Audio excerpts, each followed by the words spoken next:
We live in a world that celebrates winning in a very visible way. It's usually based on the career or job title we have, how much money we make. If we are some kind of influencer, for sure, productivity, like, hey, did you crush your day? You got up at 4 a.m. and you crushed it before 11 a.m. Hurrah for you. And you'll notice it on LinkedIn a lot where, job titles and promotions are very rewarded. They're public, they're measurable. And they almost become these markers of internal self-worth. And, nobody should be blamed for that because, again, visibly, those are the things that can be seen. But the question that I think we rarely stop and ask ourselves when we think about winning or success is, at what cost? So meaning, what are you willing to sacrifice for whatever your definition of winning or success is? And what are you possibly already sacrificing that you're not aware of that might be costing you something far more important? Because while we're out there chasing these visibility wins, it's not a we might be losing, is America, we are losing in those relationships and places that matter most, and that's in our home and in our families.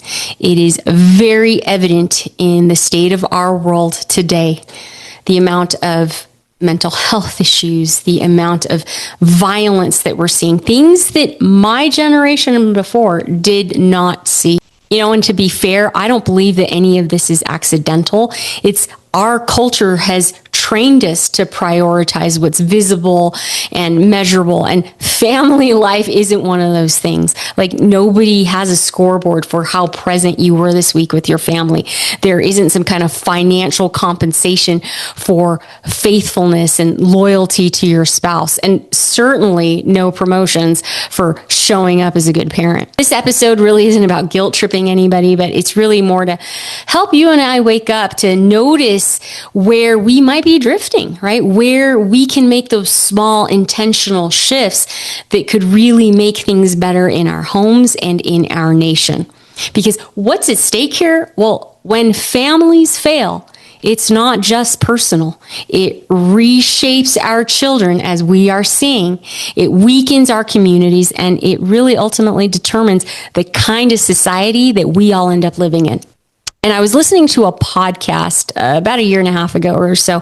It was a professor from the University of Maryland, and she's an economist, and she was speaking at Brigham Young University. And I'll make sure to include it in the notes here.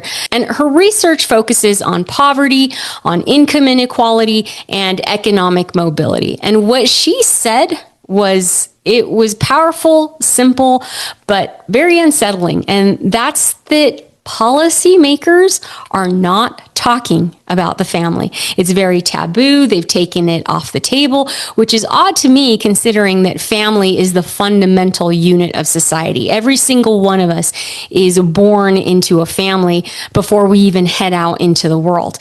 And according to her research, what she has seen in the last 40 years should come as no surprise to any of us who have been alive that long.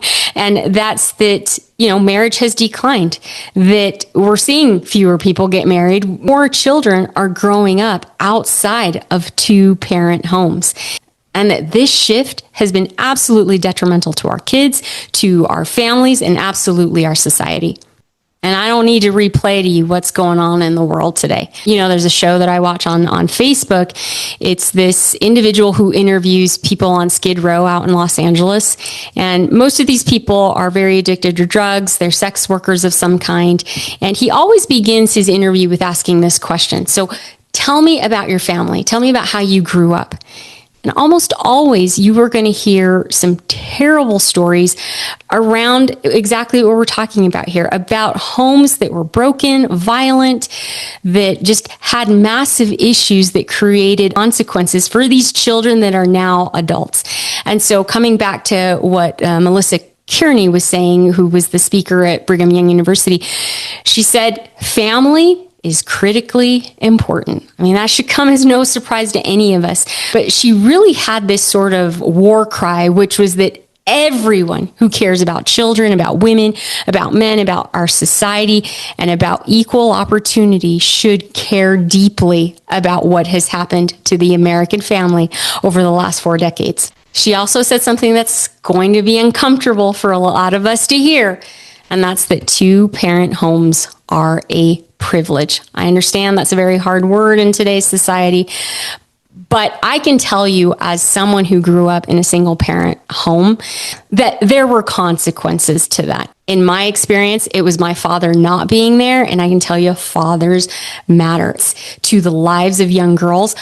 A father's presence, his attention, his affection, his consistency, boy, that gives a girl it forms her self-worth.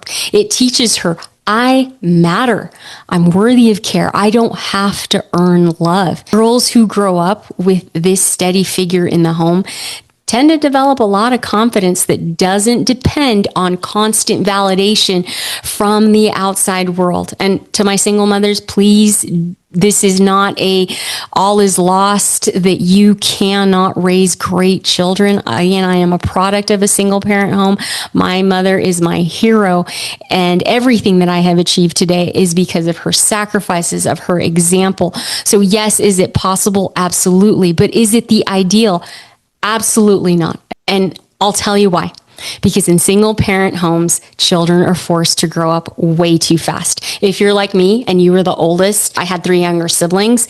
Well, of course, who had to become responsible for watching them? Because my mom was out working all day trying to provide for us. So I'm charged in taking care of them. I also had to help my mom and be concerned over her well-being. And so we become these emotional supporters and these caretakers. And what this does is it robs us of a carefree childhood. And I know some of you are going to say, yes, Allie, but those experiences made you who you are today. It taught you responsibility and hard work and all of those things. And absolutely. But I believe there would have been other ways to have learned that with 2 parents in my home. And I would have much rather have had a fun, carefree childhood. I don't think any of us would trade that. I mean, especially now as adults, I mean, good grief, the silliest thing we ever said is I want to grow up. But a carefree childhood is really more about emotional safety. It provides children a space to develop healthy relationships. They learn how to self-regulate, right? We build this emotional resilience that we're going to need later on in adulthood. And there was a YouTube video that I watched. It was with Raj, I hope I'm saying this correctly, Raj Chetty from Harvard. He studied millions of children across the U.S. to kind of understand what drives economic mobility. And here was the kicker. He said that kids raised in stable 2-parent homes across races and income levels are more likely to move up economically and less likely to live in poverty as adults. So what does that tell us? That family structure matters independently of money. And what I see is that strong families also really reduce the dependence on social systems.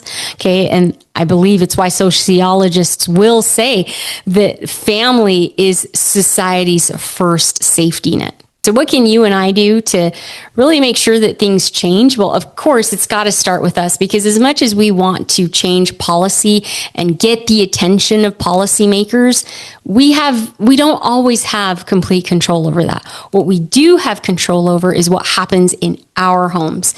And the first thing that I believe that we need to change is where our attention actually goes. It starts with us being honest about the trade-offs that we're making, about how often we bring work stress home, about how available we are emotionally, not just physically, about whether our phones, our calendars, or our ambitions, are they getting more from us than the people who live under the same roof? And I think it comes back to where I started. It's really about redefining winning, about redefining success. Years ago, I got to attend a QBR. It's a quarterly business review. I was part of a sales team, and our VP got up and he asked us to define success. What does success mean to you? And that's going to look differently for everybody. It can't just be what it looks like to the outside world, right? Or what moves us forward professionally.